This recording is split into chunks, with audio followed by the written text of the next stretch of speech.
자, 필름 카메라를 사랑하는 여러분, 저희 채널에 오신 것을 진심으로 환영합니다. 저는 사진 찍는 자영업자 사자 라이언문입니다. 오늘은 지난 시간에 이어서 수동 필름 카메라를 찾고 계신 분들을 위한 30에서 50만원까지 필름 카메라 추천 영상을 준비했습니다. 이 가격대가 개인적으로 입문자분들에게 추천드리는 가격대입니다. 제가 지켜보면 이 가격대에 입문하신 필름 카메라 유저분들은 기변이 가장 없습니다. 그만큼 만듦새나 디자인 요소 모두 충족시키는 제품이 많이 포진되어 있습니다. 저도 이 가격대의 필름 카메라를 주력으로 데일리 카메라로 쓰고 있는데요. 성능 면에서나 가격적인 면에서도 부담이 없는 카메라입니다. 너무 비싼 카메라를 가지고 나가게 되면 생활하면서 촬영하는데 살짝 부담을 주는 건 사실이니까요. 전 디지털 카메라가 대세인 요즘 이 가격대의 필름 카메라가 왜 여전히 사랑받는지 궁금하신 분들이 많으실 텐데요. 그럼 지금부터 바로 파헤쳐 보도록 하겠습니다. 자, 첫 번째 카메라입니다. 영국 여왕도 즐겨 사용했던 바로 롤라이 35 모델입니다. 1966년부터 70년대까지 꾸준히 생산한 카메라인데요. 당시에 풀 매뉴얼 카메라 중 가장 작은 카메라였던 롤라이 35는 배터리 없이도 촬영 가능합니다. 당대 최고의 기술 집약된 카메라였는데 조나테사의 렌즈, 고센의 노출계, 컴퍼 셔터 등이 사용되었습니다. 그래서인지 결과물도 준수한 사진 퀄리티를 보여주고 빈티지 감성이 있는 디자인도 너무 뛰어나서 콜렉터들에게도 인기 있는 제품 중에 하나입니다. 자, 롤라이 35를 기준으로 촬영 방법을 설명드리면 뒤쪽에 부채꼴을 열고 그 다음에 필름을 넣고 부채꼴 닫고, 노출은 위에서 보시면은 조리개와 셔터 스피드가 이렇게 두 개로 다이얼 방식으로 이렇게 돌리는 거예요. 그래서 양쪽에서 노출을 맞춘 뒤에 목축식으로 포커스를 맞추고 셔터를 누르면 이렇게 맞추면 되겠다. 침동식 방식이라서 집어넣는 건 항상 셔터 와인딩을 한 후에 여기를 버튼을 누르고 이쪽 방향으로 살짝 돌린 다음에 넣으시면 돼요.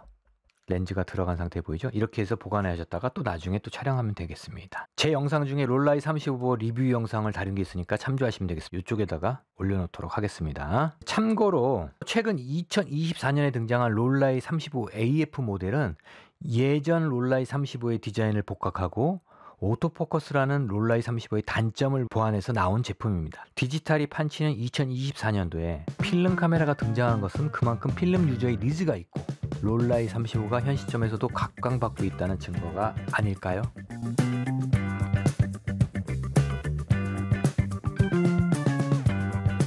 자, 두 번째와 세 번째 카메라는 두 모델 같이 한번 소개해 드리겠습니다. 두 번째와 세 번째 모델, 제가 제일 좋아하는 카메라가 바로 니콘 FM2입니다. 그리고 FE2가 여기 또 있습니다.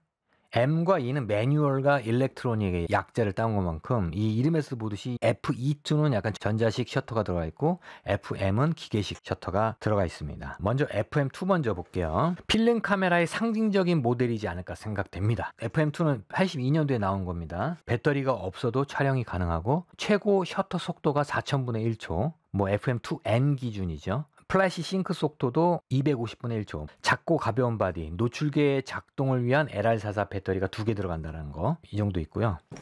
그리고 FE2를 보겠습니다. FE2는 1983년도 출시입니다. 전자식 셔터, 조리개 우선 자동 모드가 지원된다는 겁니다. A 모드를 이용할 수 있다는 점. 최고 셔터 속도는 똑같습니다. 4000분의 1초, 플래시 싱크 속도도 250분의 1초. 노출계 및 셔터 작동을 위해 LR44 배터리 2개 들어간 것도 똑같고요. 배터리가 없으면 250분의 1초 또는 벌브 촬영만 가능하다는 점이 있습니다. 이거는 배터리가 없으면 전자식으로 제어를 하다 보니까 촬영이 아예 안 되는 건 아니고 250분의 1초와 벌브 셔터는 가능하다. 자, FM2는 배터리가 없어도 작동하는 완전 기계식 카메라이기 때문에 이 FM2를 제가 추천하는 분들에게는 아날로그 감성을 좋아하는 촬영의 맛, 즉 찍는 손맛을 느끼고 싶은 분들에게 추천합니다. 완전 기계식이니까요. FE2는 편하게 촬영하고 자동 기능이 필요한 사람에게 적합합니다. A 모드를 원하시는 분들에게 편안합니다. 좀 더 편리하게 찍고 싶으신 분들에게는 FE2, 좀 찍는 손맛을 느끼고 싶은 분들에게는 FM2. 엄밀히 말하면 FE2가 조금 더 정확하고 정교한 것이 있지만 제 입장에서는 전자식 셔터가 나쁜 게 아니라 FM2는 고장이 나더라도 고칠 수 있을 거라는 믿음이 있는데 FE2처럼 이 E자가 들어간 애들은 고칠 수가 있다 치더라도 왠지 고장났다고 하면은 좀 불안한 마음이 먼저 딱 생깁니다. 못 고치면 어쩌지라는 불안한 마음. 이거는 FM2는 기계식이다 보니까 오버홀을 통하면 웬만한 건 다 고쳐요. 그래서 예전에 라이카 뭐 M2, M3 올드한 바르낙 모델 같은 경우도 오버홀을 통해서 지금까지도 쓰고 있는 건데 이 전자식 바디는 어느 순간에 생명을 다하면 그냥 하늘나라로 보내야 되는 그런 게 있습니다. 그게 좀 불안한 마음이 있지만 아직까지도 잘 사용하고 있습니다. 자, 두 모델 모두 니콘 F마운트 렌즈 호환성 덕분에 다양한 F 렌즈를 사용할 수 있어서 편리합니다.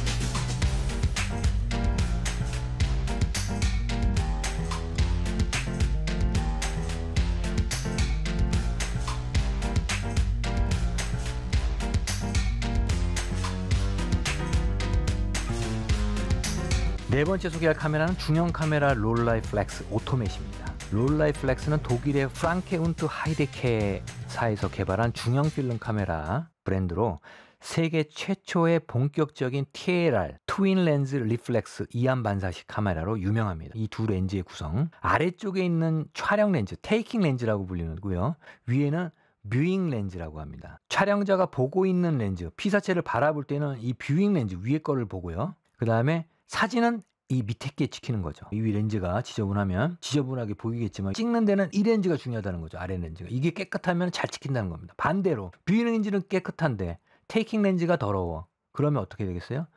보는 건 잘 보이는데 찍히는 건 엉망이 되겠죠. 자, 주의하셔야 됩니다. 테이킹 렌즈를 관리를 잘 하셔야 된다. 1929년 최초의 롤라이 플렉스가 탄생을 합니다. 롤라이 플렉스 오리지널로 출시가 되는데요. 6곱하기6 포맷이고요. 지금까지 이어져 있는 120 필름을 사용하고 있다는 거죠. 롤라이 플렉스 오토맷은 1937년부터 1956년까지 생산된 카메라입니다. 롤라이 플렉스 오토맷에 자동 필름 감기 기능이 있는데 이 자동 필름 감기 기능이 뭐냐? 그전에는 필름 이송 시에 필름을 이렇게 이쪽에서 이쪽으로 이송하는데 이송 시에 뒤에 보면 레드 창이라는 게 있었어요. 레드 창을 보고 넘버링을 통해서 필름을 이송하는 걸 직접 수동으로 이렇게 했다면 뭐 자동이라고 해서 저절로 찍 옮겨지는 건 아니고요. 정확하게 딱 돌리면 딱 멈춘다는 거죠. 그 이상이 돌아가는 게 아니라 정확하게 자동 필름이 이송된다는 뜻입니다. 롤라이 플렉스 오토맷에 처음 기술이 들어간 겁니다. 제가 사용하고 있는 이 카메라는 2차 세계대전 이전 모델인 오토맷 모델입니다. 정확한 명칭은 롤라이 플렉스 오토맷 모델 2입니다. 그 이후에 이제 나온 오토맷 중에 뭐가 있냐면 플래시 기능이 가능한 오토맷 MX, 그 다음에 오토맷 중 가장 좋은 오토맷은 MX EVS. EVS는 뭐냐? Exposure Value System이라는 건데 이게 뭐냐면 조리개와 셔터 속도를 연동하여 노출 설정을 쉽게 조절할 수 있도록 한 시스템인데요. 예를 들어서 EV12를 설정하면 이게 뭐냐? F4의 250분의 1입니다. F4의 250분의 1에 그 정도에 들어오는 빛의 광량이랑 F4에서 원스텝 조여준 5.6, 그렇게 되면 셔터 스피드는 원스텝 느려지겠죠. 그래서 250분의 1초가 아니라 125분의 1초로 느려지고 F4의 250분의 1과 F5.6의 125분의 1초는 광량이 같다.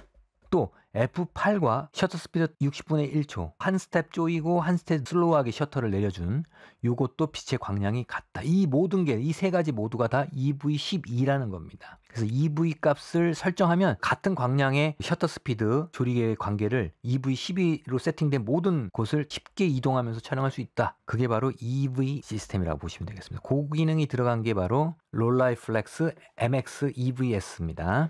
죽어서 그 이름을 빛낸 사진가 비비안 마이어가 즐겨 쓰던 롤라이 플렉스의 웨이스트 레벨. 웨이스트 레벨이 뭐예요? 바로 허리에서 바라보고 위에서 바라보고 찍는다. 그래서 웨이스트 레벨이라고 그러죠. 비비안 마이어가 즐겨 쓰던 롤라이 플렉스의 웨이스트 레벨 카메라를 경험하고 싶은 분들에게 추천드리는 카메라입니다. 이 카메라를 목에 걸고 나가면 너무나 주목받을 수 있습니다. 왜냐하면 요즘 보기 드문 카메라를 목에 걸면 눈에 너무 띄거든요. 그래서 약간 뭐랄까 쪽팔릴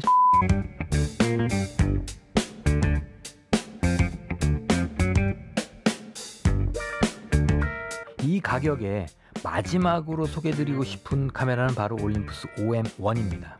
1972년에 출시한 OM1은 컴팩트한 바디와 정밀한 수동 조작으로 유명한 모델입니다. 전통적인 SLR 싱글 렌즈 리플렉스 카메라들과 비교했을 때 훨씬 더 작은 크기와 가벼운 무게를 자랑합니다. 올림푸스는 소형화와 휴대성을 중시하며 여기 높은 성능을 결합시켜 OM1을 설계했던 카메라였습니다. 렌즈 교환식 카메라로 시그니처 렌즈인 즈이코 렌즈가 탁월한 성능을 자랑할 정도로 뛰어난 성능을 보여주고 있습니다. 올림푸스 OM1은 강력한 내구성과 휴대성 덕분에 여행용 카메라로 인기가 많고, SLR을 쓰고 싶지만 기존의 SLR의 무게가 두려웠던 여성분이나 가벼운 SLR 카메라를 찾으시는 분들께 완성 맞춤이라고 볼 수 있을 겁니다.